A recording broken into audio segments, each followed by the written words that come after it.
बिबट्याचा बंदोबस्त करा सांगते. आम्हाला रस्त्याने जायचे यायचे, आमची गरीब परिस्थिती आहे. मला बिबट्या जर नाही तुम्ही धरला तर एका दिवशी गोड काय होईल सांगता येणार नाही. आमचा जीव जाईल गरीबाचा. त्याच्यामुळे तुम्ही लवकर सोय करा त्याची. आम्हाला त्रास नाही पाहिजे ना. आता पेशंट स्टेबल आहे ना? पेशंट व्हायटली स्टेबल आहे. पेशंटचं बीपी पण व्यवस्थित आहे. पेशंट होशमध्ये पण आहे. आणि हो, आपली लस पण दिलेली आहे. त्यांना इंजेक्शन सगळे दिलेले आहेत आणि ते जी जखम आहे त्याच्यासाठी पण औषधोपचार सगळं केलेलं आहे. आजी काळजी करू नका. वन विभाग, आरोग्य विभाग तुमच्या सोबत आहे. तुम्ही तब्येतीची काळजी घ्या. वन विभाग पिंजरा लावेल आणि बिबट्याला नक्की पकडेल. नाही जर पकडलं तर आम्ही मोर्चा काढू. बाकी पर्याय नाही राहिला आमच्याकडे. आम्हाला बाहेर निघायची सुद्धा शिराणी केली त्यांनी. तुमचं काय नाव आहे? माझं नाव ज्योती ढमाले. तुम्ही कुठे गेले होते? आम्ही आमचा कार्यक्रम आहे लग्नाचा. आम्ही कार्यक्रम होता तिथं, कार्यक्रमाला आमच्या मोठ्या घरी गेलो होतो आणि येताना काही अटॅक केलं मला नाही माहिती. माझ्या मिस्टरांना आणि माझ्या मुलाला माहिती आहे. ठीक आहे, तब्येतीची काळजी घ्या. आम्ही सगळे तुमच्या सोबत आहोत. तुम्ही पण त्यांचा लवकर बंदोबस्त करा. नक्की नक्की नक्की. आता तुम्ही काय पाहिला बिबट्या? हा, पाहिला बिबट्या आम्ही. तुम्ही तिथं होते? हा, तिथंच होतो ना. किती वाजता घटना घडली? 10 वाजून 10 मिनिटांनी. तुमच्या घराजवळ आहे का ते? नाही, लांब आहे आमच्या घरापासून. तुम्ही मोटरसायकल होते? मोटरसायकल होत. तिघं पण चालले होते एका गाडीवर? हा, तिघं एका गाडीवर. ठीक आहे, काळजी घ्या. ते बिबट्याचा लवकर बंदोबस्त करा. का 8 वाजले का त्या रस्त्याची जाणे येणे नामुमकिन होते. ते अशा घटना घडल्या तर काय करायचं लोकांनी? जगायचं कसं, जायचं कसं? हा, ठीक आहे, वन खातं दखल घेईल नक्कीच. कारण कार्यक्रम असले थोडाफार उशीर होतो. 9 वाजता तर जायला घरी. हा हा, 9 वाजता तर रस्त्यावर निघू लागले तर गरिबांनी काय करायचं? हा, म्हणजे अटॅक मागून केला साईडनी का असं काय नाही? साईडने गेला. कुपाटी वगैरे होती का? असं नाही, रस्ता ओपन मोकळा होता? मोकळं डांबरावर. डांबरीवर? हा, ती पडली आणि तो तिथे आला आणि मग अटॅक केला. आम्ही आरडलो तेव्हा तो पळाला. म्हणजे अगोदर अपघात झाला की बिबट्याने हल्ला अगोदर केला? हल्ला अगोदर केला.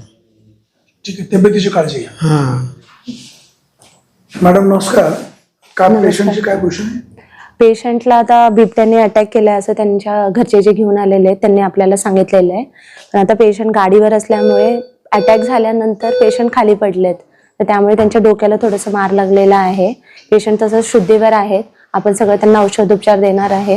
व्हायटली तसे स्टेबल आहेत, पण तरी सुद्धा त्यांना जे जखम पडल्यामुळे लागलेला आहे त्याच्यामुळे थोडंसं म्हणजे त्यांचं कंडिशन. बिबट्याने जखम कुठे केली? त्यांच्या लेफ्ट पायाला आहे ती जखम आणि 3-4 ठिकाणी त्यांना म्हणजे मांडीला पण आहे आणि खालच्या पायाला पण आहे. तर ते त्याच्या हल्ल्यामध्ये जे काही नखे लागले असतील, वरखडे असतील, जास्त गंभीर जखम आहे का?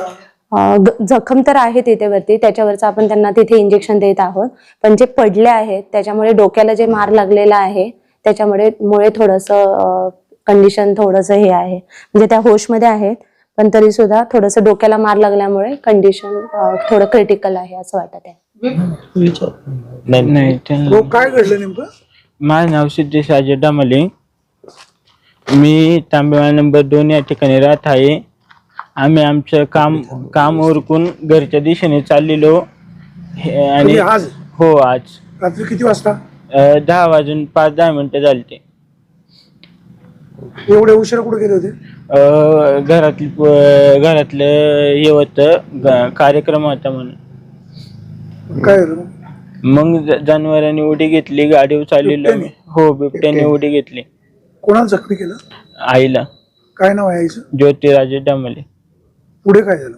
मग जखमी केले, तात्काळ हॉस्पिटलला हे केलं, आणलं, ओतूरच्या हॉस्पिटलला आणलं. असं वारंवार घरात चाललेले. काय मागणी अशीच आहे, फक्त आमच्या इथल्या आमच्या बाबतीत झाले असं, बाकीच्या बाबतीत असं होता कामा नाही. काय पिंजरा लावलं पाहिजे ना? हो, पिंजरा लावला पाहिजे. त्याची वेळेत बंदोबस्त केला पाहिजे. बापरे, आमच्या साहेबांनी दखल घेतली पाहिजे. तिकडे बिबटे आहे का? भरपूर आहे. वनखातं पिंजरा लावत नाही का? लावलेला पण परत काढून नेलता. पिंजरा लावला होता हो, तो काढून नेला. त्या ठिकाणी बाजूला दुसरं लावला. अच्छा, ठीक आहे. तू काढून नेला. मॅडम नमस्कार. नमस्कार. कुठलं पेशंट आले इथे? तांबेमाळ्यातलं पेशंट आहे. त्यांचं नाव, त्यांच्या डाव्या पायाला बिबट्याने हे केलं, हल्ला. पेशंटची तब्येत कशी? पेशंट तब्येत आहे, व्यवस्थित केले त्यांनी ऍडमिट, पुढील उपचार चालू आहेत. तुम्हाला कधी कळलं? घटना झाल्यावर लगेच मला फोन आला, मग तात्काळ तिथे आम्ही गाडी पोहोचवली, इथे ऍडमिट केलं सध्या तर नारंगावला. तुमच्या सोबत कोण कोण आहे? आहेत आमचे कर्मचारी. नागरिकांना काय आवाहन कराल, कशा प्रकारे काळजी घ्यायला हवी? तसं आमचं पेट्रोलिंग चालूच आहे. नागरिकांना आम्ही सांगितले की गाड्यांवर जाताना हॉर्न वाजवावे किंवा मग लाईट वगैरे लावून टॉर्च वगैरे हातात ठेवावी किंवा काठ्या वगैरे हातात ठेवाव्यात. तुम्ही पेट्रोलिंग कधी करतात? किती वाजता असतं? संध्याकाळी आम्ही करतो 7 ते 11 वाजेपर्यंत वगैरे असते आमची पेट्रोलिंग. त्या दरम्यान जास्त कुठं म्हणजे काय वस्तीतच, लोक वस्तीतच. लोकांना सांगता? लोकांना आम्ही तेच सांगतो ना, शक्यतो कसं ज्या ठिकाणी जास्त पिल्ल आहे किंवा त्यांचा वावर जास्त आहे, कधी कधी मादी समजा पिल्लाला कधी रोड क्रॉस करताना शक्यतो ती अपवादात्मक ती हल्ला करते पिल्लाचे हे वाचवण्यासाठी. त्या बाईंचा मुलगा असं म्हणाला हा, की तिथे पिंजरा लावला होता पण तो काढून नेला. काय होतं माहिती का, एका ठिकाणी पिंजरा शक्यतो ना त्याच भागात पिंजरा आहे, फक्त थोडंफार इकडे तिकडे शिफ्टिंग करतो, जेणेकरून बाबा ते एकाच ठिकाणी ठेवला तर तो कसं थोडंसं जायला थोडं प्रॉब्लेम पडतो. त्यामुळे थोडंसं आम्ही बऱ्याच दिवसात झालं ना तर थोडीशी जागा त्यातल्या तिथंच आम्ही शिफ्टिंग करतो पिंजरा. तो महिलांचं काय नाव आहे? ज्योती रमेश धमाले. किती वाजता घटना घडली? 9:30 पाऊण 10 दरम्यान घडली घटना.